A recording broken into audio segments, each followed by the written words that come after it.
भूतिया छोले कुलचे वाला। एक छोटे से शहर में रामू नाम का एक आदमी अपनी पत्नी और बच्चों के साथ रहता था। रामू रिक्शा चलाकर अपना और अपने घर परिवार का गुजारा करता था।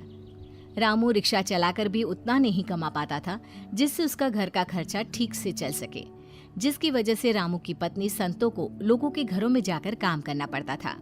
एक दिन की बात है, संतो का 2 साल का बच्चा बीमार था, जिसकी वजह से वो काम करने नहीं जा पाती।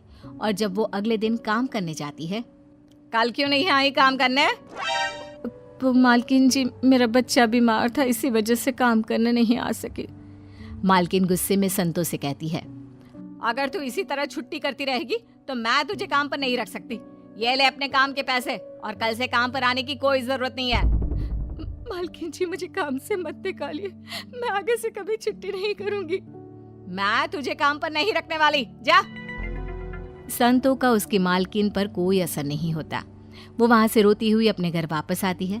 तभी शाम को उसका पति भी रिक्शा चलाकर आ जाता है और संतो के हाथ में कुछ पैसे पकड़ाते हुए कहता है, ये लो संतो, आज बस इतनी ही कमाई हुई है।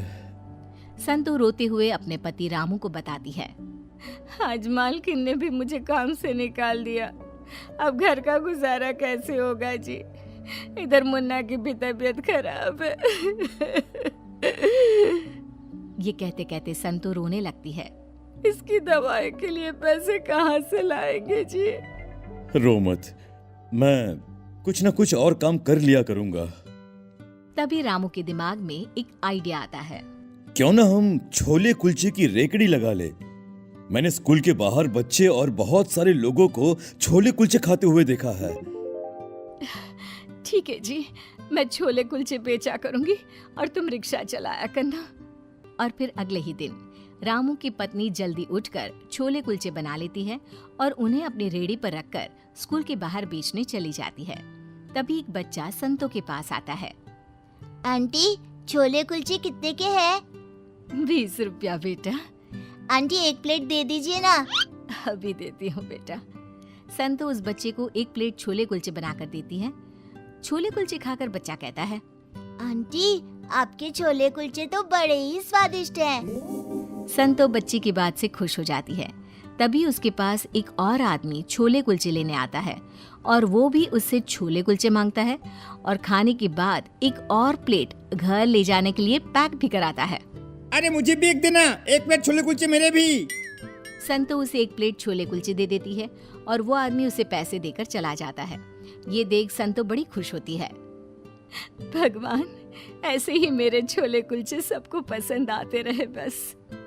संतो के छोले कुलचे के रेट कम होने की वजह से हर कोई उससे छोले कुलचे लेने लगा था और उसके छोले कुलचों का स्वाद भी बहुत बढ़िया था, जिसकी वजह से हर कोई उसके छोले कुलचे खाने चला आता। इसी तरह धीरे धीरे संतो और रामू के घर की हालत में सुधार होने लगा था। एक दिन की बात थी, रात का समय था। रामू रिक्शा चलाकर अपने घर वापस आ रहा था। तभी सामने से एक ट्रक रामू को टक्कर मारता हुआ निकल जाता है, जिससे रामू की मौत हो जाती है और वो एक भूत बन जाता है। अब मेरे बीवी बच्चों का क्या होगा? उधर उसकी पत्नी और उसके बच्चे उसका इंतजार करते करते भूखे ही सो जाते हैं। अगले दिन भूत देखता है कि संतो की तबीयत बहुत खराब है, जिसकी वजह से वो छोले कुलचे बेचने नहीं जा पाती। ये देखकर वो बड़ा दुखी हो जाता है। हे भगवान, ये क्या कर दिया तूने? अब मेरे बच्चों का क्या होगा? जैसे तैसे करके घर की थोड़ी सी हालत ठीक हुई थी, अब मेरी पत्नी भी बीमार है। अब मेरे बच्चों का क्या होगा?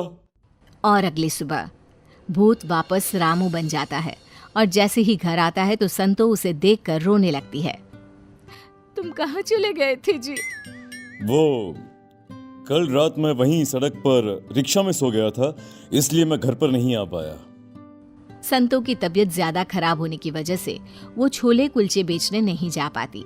भूत संतो से कहता है, तुम चिंता मत करो, जब तक तुम ठीक नहीं हो जाती छोले कुलचे बेचने के लिए मैं चला जाया करूंगा। इस तरह भूत सुबह होने से पहले रामू बन जाता और छोले कुलचे बेचने चला जाता। फिर जैसे ही शाम होती वो घर आकर संतो के हाथ में पैसे पकड़ा देता और जैसे ही रात होती तो वो वापस भूत बन जाता और वो चादर ओढ़कर सो जाता। जिससे किसी को ये पता ना चल सके कि वो एक भूत है।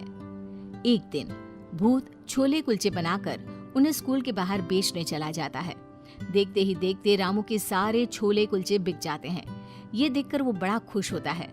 भूत इसी तरह हर रोज रामू बनकर छोले कुलचे बनाकर उन्हें बेचने लगा था और जैसे ही शाम होती वो घर आकर संतों को पैसे पकड़ा देता और चादर ओढ़कर चुपचाप सो जाता।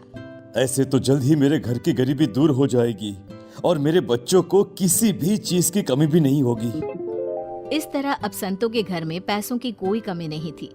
उसके घर की हालत धीरे धीरे सुधरने लगी थी। अब भूत ने एक बड़ी दुकान भी कर ली, जिसकी वजह से उसकी बिक्री और ज्यादा होने लगी।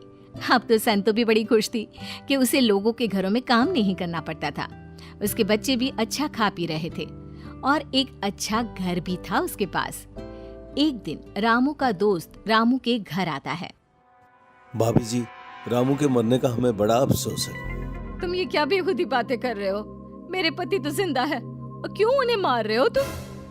ये कैसे हो सकता है? मैंने खुद उसकी लाश सड़क पर पड़ी हुई देखी थी। नहीं, ऐसा नहीं हो सकता। तुमने जरूर किसी और को देखा होगा। अरे मेरे पति तो छोले कुलचे बेचने गए हैं। तुम्हें जरूर कोई गलतफहमी हुई है भाभी। फिर रामू का दोस्त वहाँ से चला जाता है। संतू उस आदमी की बात सुनकर सोच में पड़ जाती है। तभी कुछ देर बाद शाम होती है और रामू घर आता है।